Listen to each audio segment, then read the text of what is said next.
halkan ka hadlaya waa nala joogaan markaa aan markan ku soo dhaweeyo gudoomiyaha akaademi goboleedka aga Dr. Maxamed Daahir Afrax oo ka hadli doona ahmiyada afka uu leeyahay. waan soo dhaweynayaa doctorka waa nala joogay meel dheerna waa uga yimi munaasabada kelmad qiimo lehna waan ka rajaynaynaa inuu halkan ka soo jeediyo.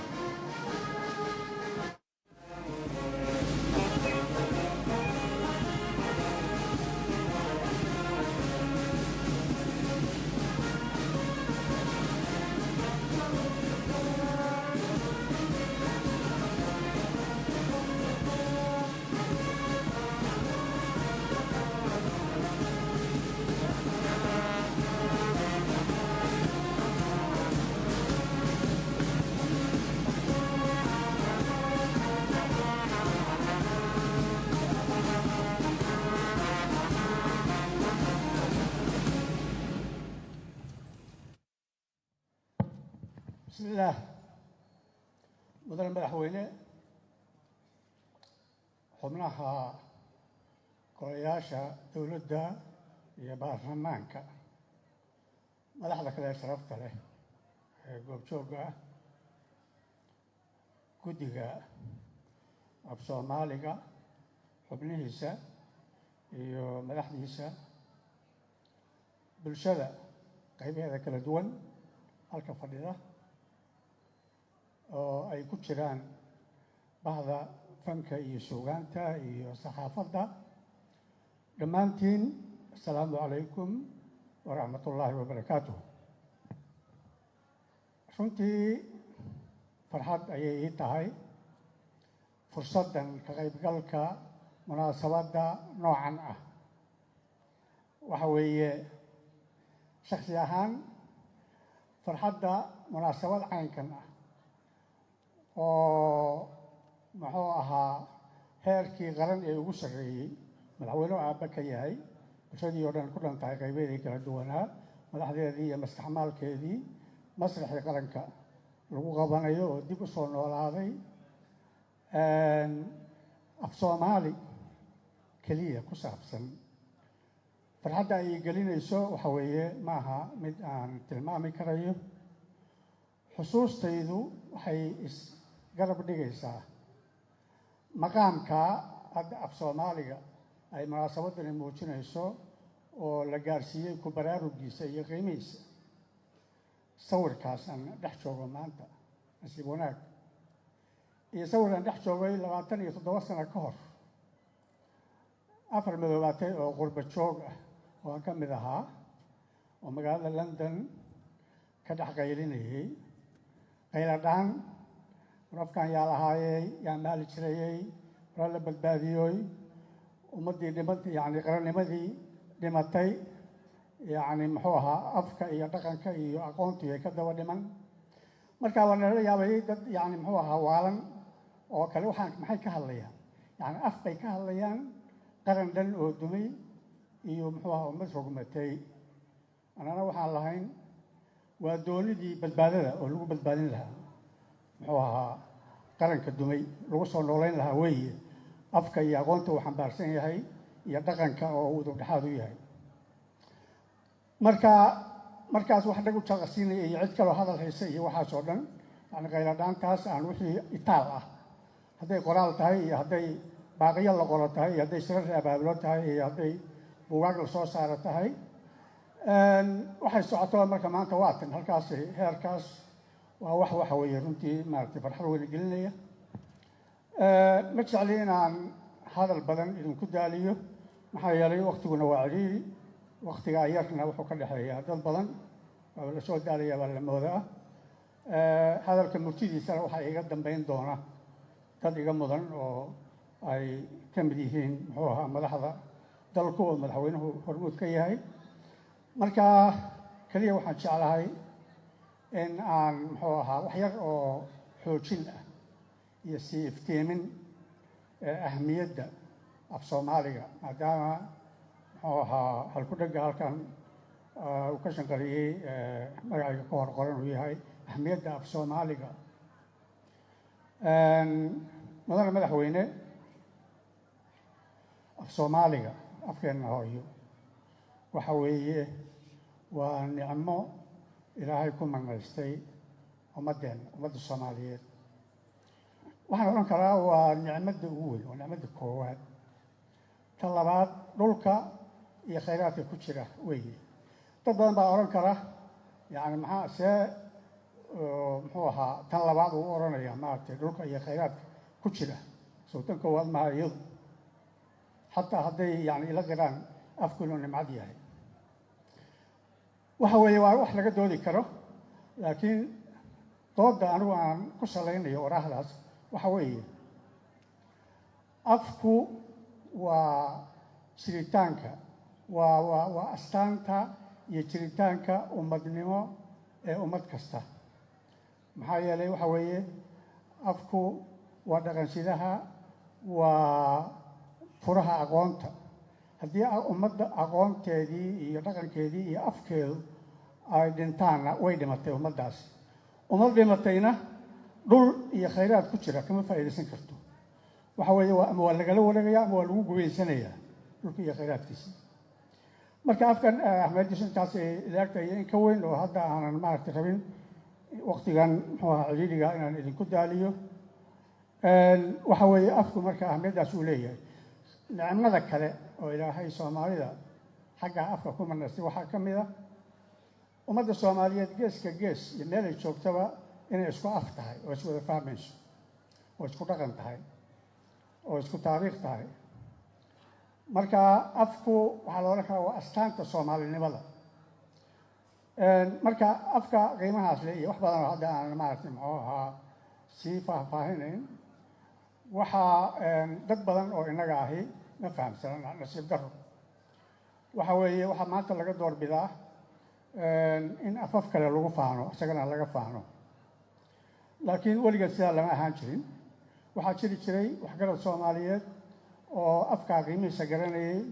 oo muxuu ahaa weliba si shaksi ah, dadaal shaksi ah soo waday muddo qarni ah. waa hormuudkii raadin jiray far afka lagu qoro. kadib waxaa yimid dadaalkii ku xigay wuxuu ahaa markii ay dowladdii kacaanka arrintii hadda muxuu ahaa laga sheekeynayey, markii ay qaaday tillaabo iyaduna taariikhi ahayd xaggaas afka. 4 tillaabaa la odhan karaa oo waaweyn. tillaabada koowaad waxay ahayd af markii ugu horreysay far rasmi ah inuu yeesho afku oo af qoran uu noqdo. go-aanka labaad wuxuu ahaa afka rasmiga oo dalka inuu noqdo. afka rasmiga macnaheedu tahay afka rasmiga waxbarashada, afka rasmiga maamulka, afka rasmiga ah wax kasta. tallaabada saddexaad oo waxtarka weyn lahaydna waxay ahayd olole in la qaaday dadka in la baro qorista iyo akhriska yani afkooda iyo farbarashada. waa tii hadda uu maaragtay maax maaragtay ka sheekeynayey mase cabdalla mansuur ma hubo in Soomaaliya wax yani aan meel kale lagu arag yani muddo yar 5 sano gudahood min 5% ilaa 550 muxuu akhris qoraalka la bartay. marka waxa weeye nasiib darro waxaas waxay raaceen burburkii sidii la sheegay. waxa weeye markii waddan burburka yani wax ka soo haraya ma jiraan. dabcan saamaynta ugu xun ayuu ku yeeshay afkii iyo aqoontii iyo dhaqankii. marka waxaa khayradhaantaas aan carabka ku dhigtay hadda waa marka ay bilaabatay kasoo bilaabatay yani halkaa qurbaha soo socotay oo Jabuuti soo martay.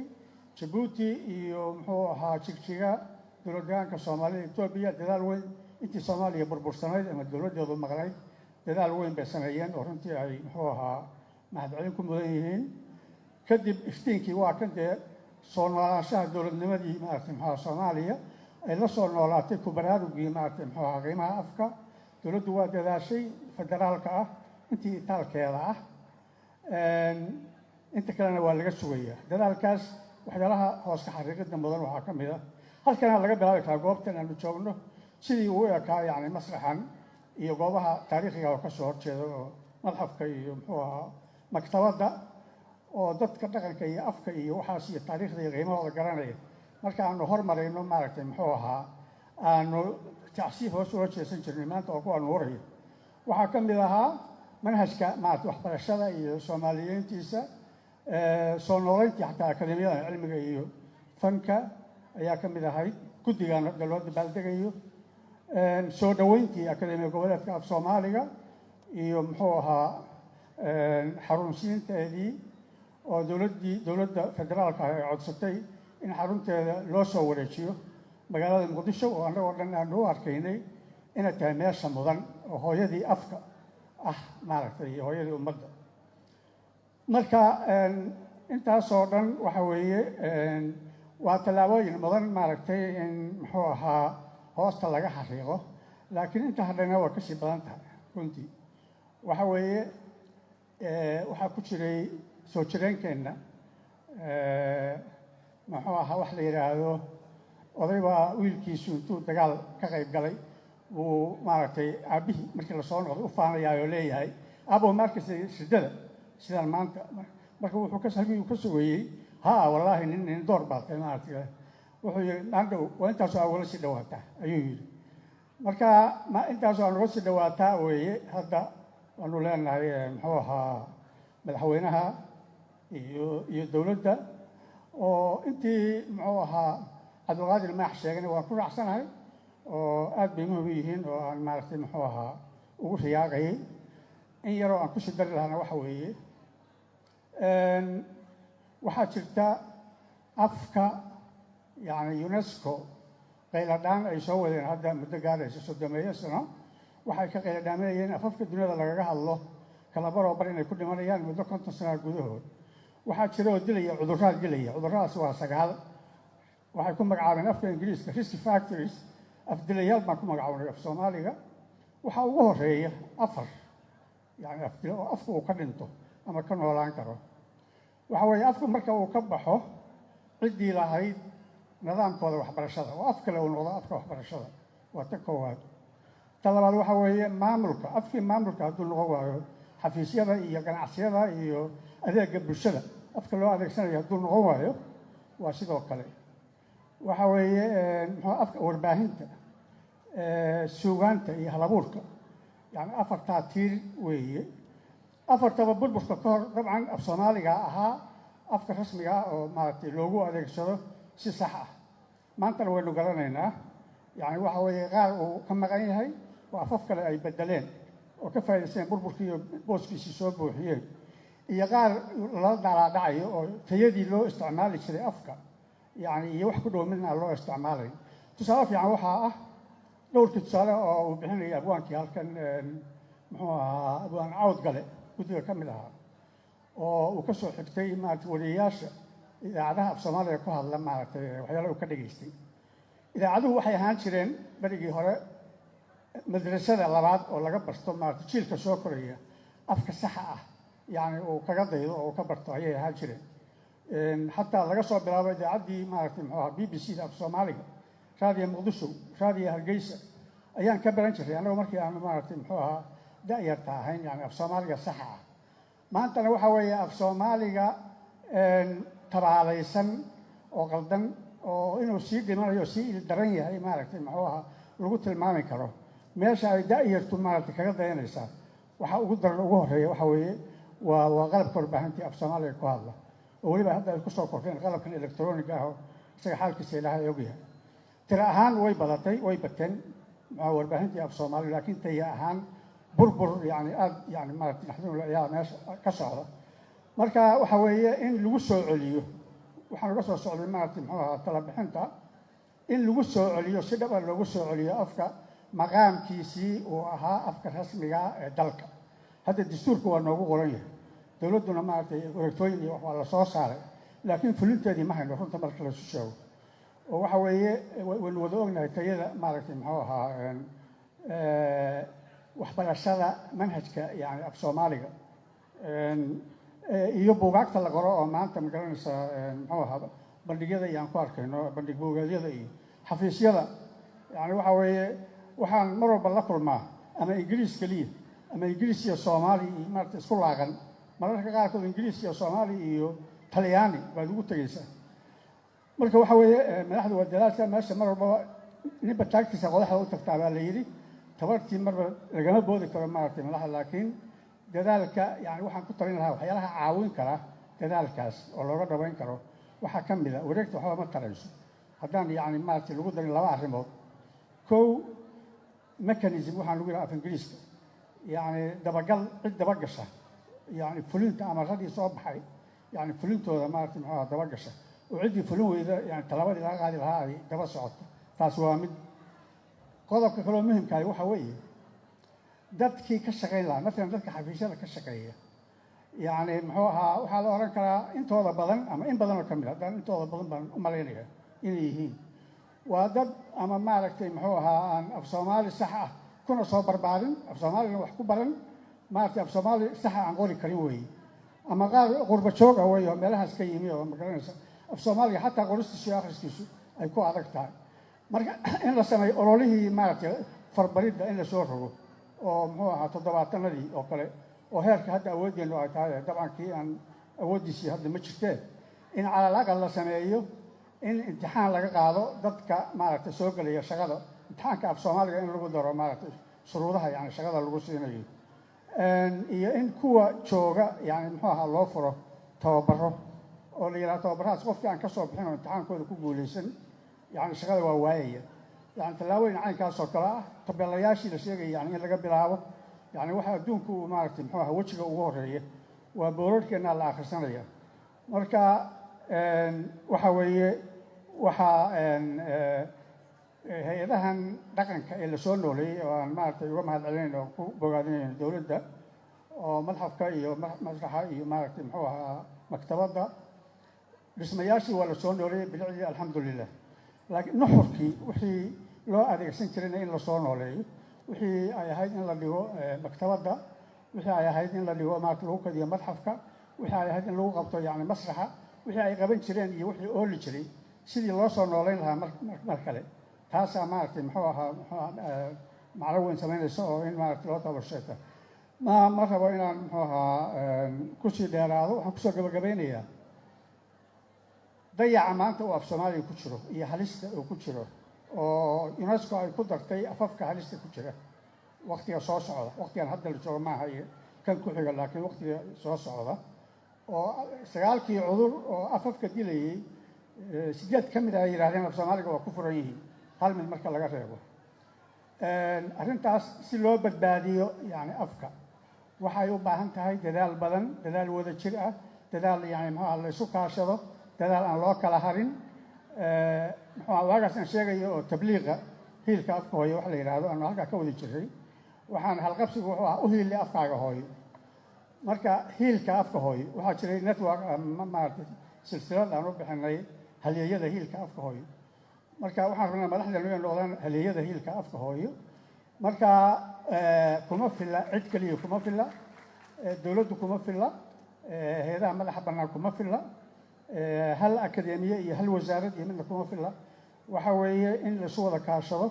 wasaaradaha yani muxuu ahaa ku shaqada leh sida wasaaradda muxuu ahaa warfaafinta iyo dhaqanka iyo wasaaradda waxbarashada muxuu ahaa akademiyada cilmiga iyo fanka akademiya goboleedka af soomaaliga hay-ado kaloo badan oo jaamacadaha iyo maaragtay ururo badan oo afka iyo dhaqanka iyo waxaa jira xataa dhallinyaro badan oo samaystay naadiyada akhriska iyo qoraalka la yidhaahdo oo afka yani maaragtay waxaas oo dhan in laysla kaashado lala kaashado xataa innagu hadda soomaaliya keliya maaha afkan soomaali weyn baa wadaagta soomaalida kale oo jabuuti iyo etoobiya iyo qurbaha iyo waxaas oo dhan joogta waxaasoo dadaala oo iskaashaday oo la mideeyey in maaragtay lagu badbaadiyo afka oo loo wada fahmo badbaadinta afku inay tahay badbaadinta ummadnimadeenna badbaadinta sharafteenna badbaadinta mustaqbalka ubadkeenna in dadka laga wacyigeliyo oo qodobka wacyigelintana xataa dowladdu wax walba waxaan dowladda hogaaminayn meel dheer ma gaaraani dowladdu inay maaragtay muxuu ajendaha ku darsato marka waxaan uga baxayaa yaan loo kala harin hiilka afka hooyo aad baa u mahadsantihin